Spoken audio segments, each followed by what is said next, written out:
సంసారం అనే సాగరాన్ని ఈదటానికి పాండురంగని నామం ఒక నావగా మనకు పనికి వస్తుంది.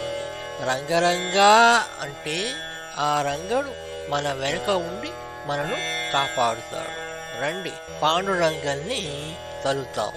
నీదు నామము శ్రీ విఠల